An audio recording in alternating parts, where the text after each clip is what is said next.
Story number 1. A little help. I'm not what you would call a gym freak. I work out often and keep myself in shape. I used to participate in a lot of sports while at school. By the time I left school, there wasn't much I could do. I wasn't the brainy kid, and I wasn't good enough at sports to get a scholarship. I decided to start patrolling the local gyms. I decided I was good enough to be a personal trainer. One of the gyms a few blocks away was impressed with my workout knowledge and technique. I got a job easily and started work straight away. Working at the gym was easy. After a while, I got a few clients of my own. For the first time in my life, I felt like I was actually good at something. That gym became my home away from home. At the time of this incident, I'd been working at the gym for a little more than 2 years, but I had never worked one night shift. We recently reopened our doors as a 24-hour gym. This buddy of mine usually clocks in around the same time that I clock out. We would chat and have a smoke or two before I head home and before he starts his night shift. He's a security guard and mostly watches the front desk at night. One night he got a call as we were talking. He sounded real frantic on the phone, and I could tell something was wrong. He came back, mumbling like he'd forgotten how to speak. I wasn't sure what was wrong, but it didn't sound good. I like to think of myself as a nice guy. I know he's got a family of 4. I also know that he doesn't make a lot during his shifts, especially if he misses one. So I offered to cover his shift for him. Most of the evening went by quickly, but around 4 in the morning, things got a little strange. There was a couple working out by the treadmills. The guy was doing all of the working out, and the girl was kind of just sitting there. She just sat on the ground nearby while he used the equipment, and whenever he moved to a new piece of equipment, he'd sort of drag her along with him. This was strange in itself, but the way the girl acted is what caught my eyes. She looked scared. She kept her head down the whole time and didn't speak or make a noise. It was the middle of summer. The air was hot and sticky, and she was wearing a thick, long-sleeved hoodie. At some point, the girl stood up and whispered something to the guy.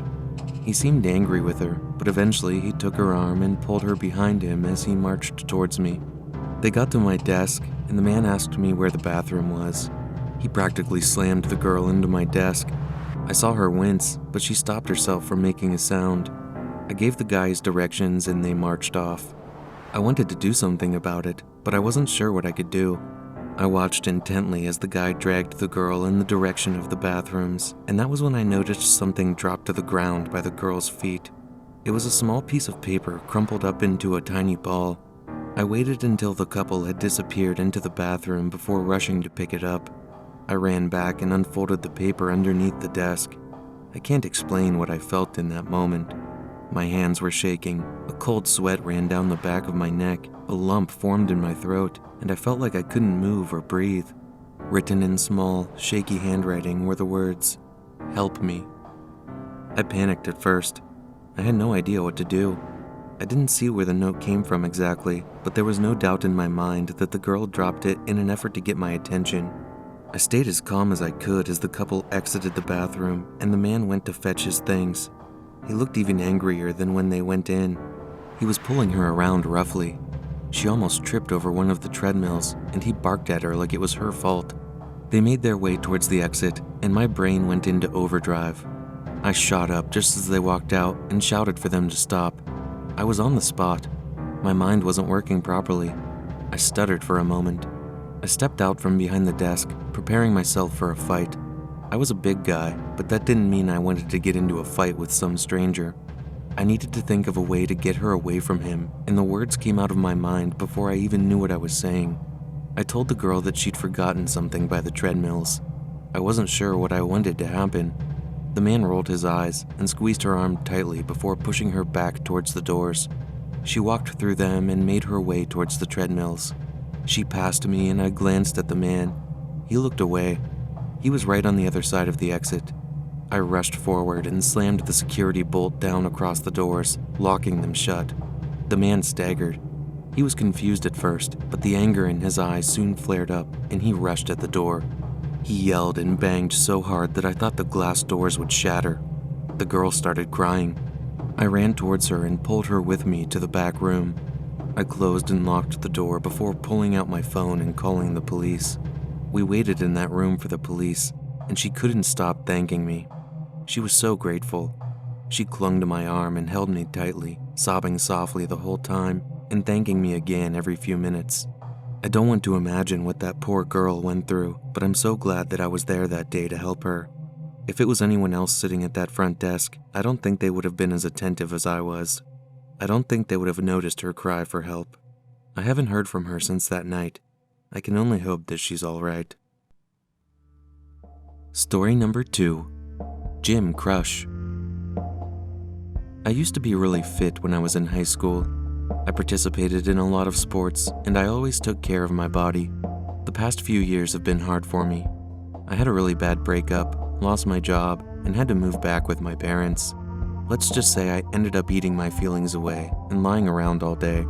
It's not that I was overweight, I just lost my muscle and got unfit. One day, something clicked and I decided I wanted to get back in shape. I found a gym pretty close to my parents' place and signed up. The first few days at the gym were great. I'd be lying if I didn't say that the attention from the men wasn't nice either. One day, I noticed one of the guys had followed me out of the gym. I didn't think anything of it at the time since the guy kept walking once I did reach my car, but I think that was only the start of it. After that, every day I left the gym, I found a note attached to the windscreen wipers of my car. The notes were simple compliments at first, things like, "You're beautiful," or "I like your smile." Then the notes turned into short poems like, "Your hair is as golden as the sun, and your lips are as red and sweet as a strawberry." I'll admit I didn't do anything about it at this point because it was nice. I liked the compliments. I liked the attention. I guess that's why I can't really complain about what happened next. The notes turned into gifts.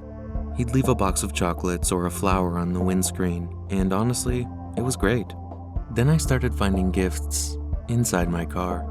I left the windows up and I locked my car every time I parked by the gym, but somehow he was getting the gifts inside my car. That's when I got the security guards at the gym involved. I figured this guy was breaking into my car somehow. They suggested I park my car closer to the entrance so they can keep an eye on it. I did just that. I didn't find another note or gift by my car after that. A few days passed and I was leaving the gym. It was already dark by the time I got home. The lights were off in the house, so I figured my parents were out. I grabbed the mail and headed inside. I flipped through the letters while I locked up the front door and froze. There was another note hidden in between the letters. My hands were shaking as I dropped the letters and unfolded the note. It was longer than the ones I found by my car, but there was no mistaking that handwriting. It was a really long poem. It made me sick reading it. I didn't read the whole thing because I heard something moving through the house behind me. I spotted a shadow move out of the corner of my eye.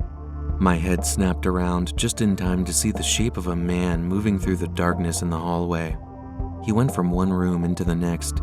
I'm not sure if he noticed me, and I wasn't about to stick around and find out.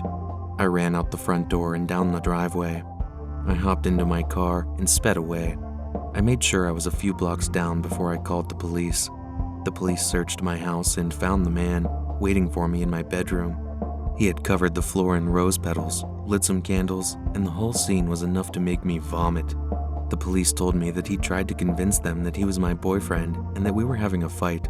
Thankfully, my parents were able to back my side of the story. I figured that he had followed me home one day just like he followed me to my car. I still don't know how he got into my car or my house, and that scares me the most. I don't want to think about what he was planning on doing to me that night. Even though I blame myself for not seeing the red flag straight away, at the same time, I didn't encourage him at all. All I can say is that he's a sick man, and I'm going to be more careful from now on. Story number 3. Under the Surface.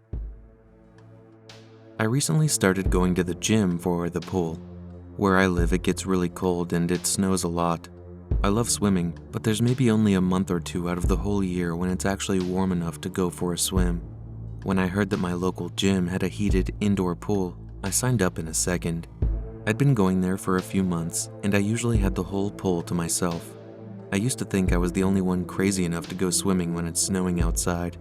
There was this one day I went to the gym, and there was someone else doing laps in the pool. I was upset at first. I sort of thought of the pool as my own private part of the gym at that point. After a while, I thought it might be nice to have some company for a change. I did my usual warm-up on the treadmill and got a little sweaty before making my way to the pool. At first, the man inside the pool was too busy doing laps to notice me. I climbed in on the other side and pretty much stuck to the far lane. I wasn't trying to avoid him. I'm just a little shy, and it takes me a while to build up enough courage to talk or even wave at someone. Anyway, I did my laps as usual, and when my legs got too tired to kick, I laid back and floated on the water's surface for a moment. I could hear the muffled splashing from the man on the other side of the pool while my ears were under the water. After a while, they stopped. I glanced up, expecting to see the man climbing out of the pool or just resting on the side, but I didn't see him at all. I lifted my head out of the water and looked around. I couldn't see the man anywhere. He wasn't in the pool or on the side, but I could still see what looked like his bag and towel on a bench by the lockers. I thought it was weird, but I didn't pay too much attention to it. He could have gone to the bathroom before I looked up. He hadn't done anything suspicious up until that point, so I didn't have anything to worry about. I lowered my head back into the pool and floated around a little longer. I didn't feel comfortable anymore. I can't explain how I felt exactly. It was like I knew someone was watching me. I lifted my head back up again and quickly scanned around the pool, but there was no one there but me. I closed my eyes and tried to relax. It didn't matter what my eyes saw. My mind was telling me that I wasn't alone. That was when I felt something brush against the small of my back. I let out a gasp as I pushed my body up and kicked out towards whatever it was that touched me. As I kicked out, something grabbed my foot. I spun round and looked below the water to see the man who'd been doing laps next to me staring up at me. He had my foot in his hands, and the creepiest wide-eyed smile I'd ever seen plastered across his face. I wiggled around until I could get my foot free of his grip. I rushed towards the closest edge and pulled myself out of the pool. I half expected to feel his hand grab my foot again, but I didn't. When I got out, I turned around to look at him. He wasn't fully under the water anymore. He lifted himself until his eyes and nose were just above the surface, as if he was peeking out at me from below the water. I grabbed my towel, wrapped it around myself, and marched out of the pool area. He kept staring at me. He didn't blink and he didn't move. His eyes just followed me as I walked around the pool. I don't know why I didn't yell at him or ask him what the hell his problem was. I just wanted to get away from him. His eyes felt like they were looking straight through me. It was the creepiest thing that has ever happened to me. I went straight to the front desk. I was still dripping water all over the place. I told the manager what happened and he took a security guard with him to the pool, but the man was gone when they got there. I wasn't about to let that one incident ruin my love of swimming, but I haven't gone back to that pool since. I keep imagining that man waiting for me underneath the water with his unblinking eyes.